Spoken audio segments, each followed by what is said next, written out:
Percy-rheneas is a brave little engine who enjoys working in the mountains on the island of Sodor. Even though he is little, Rheneas loves feeling like a really useful engine. One day, Sir Topham Hatt came to see Rheneas. "I have a very important job for you," he boomed. "An important job?" cried Rheneas. "Oh, thank you, sir." "You are to take some school children up into the mountains. You must make sure they have a wonderful time and are back in time for their lunch." "Yes, sir," said Rheneas. But he was worried. He wasn't sure he was good enough to make the trip special. When Rheneas arrived at the station, the children and their teacher were waiting on the platform. "How am I going to make the Children's Day really special?" he said to Rusty.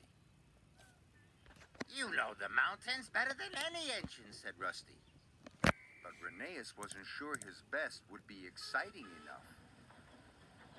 He felt like a very little engine indeed. Sir Topham Hatt had told Rheneas' driver to point out all the beautiful sights along the way. "This is Sodor Castle," called his driver. "It is very special and important." Rheneas saw the castle every day. He didn't think it was special or important. "I must think of something exciting to do," he puffed to himself. "This is the valley view," said his driver.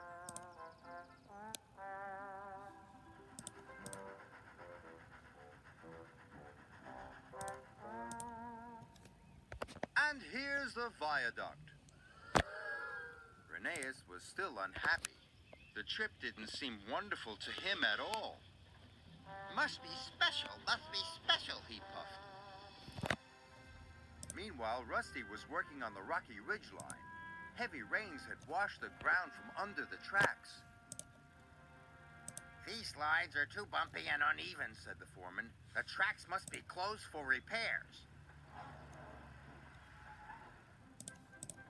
Must be special. Rheneas was still trying to think of something that would make the children's trip special. He didn't know the linesman had forgotten to switch the points.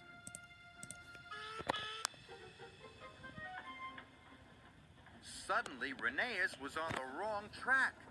"Oh no! This line is closed for repairs! Bust my buffers!" chuffed Rheneas. "Be careful!" cried Rusty. "The tracks are very bumpy!" Rheneas whooshed down the mountain like a roller coaster. The children cheered.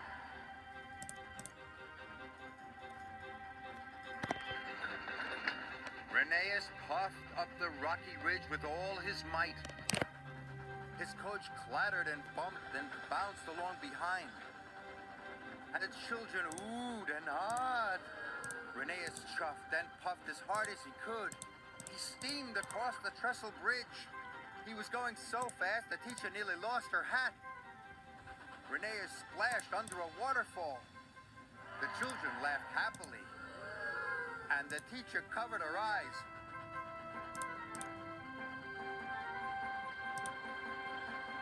At last, they could see the station.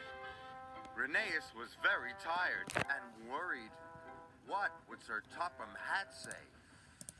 "Phew," said the teacher. "Just in time for lunch."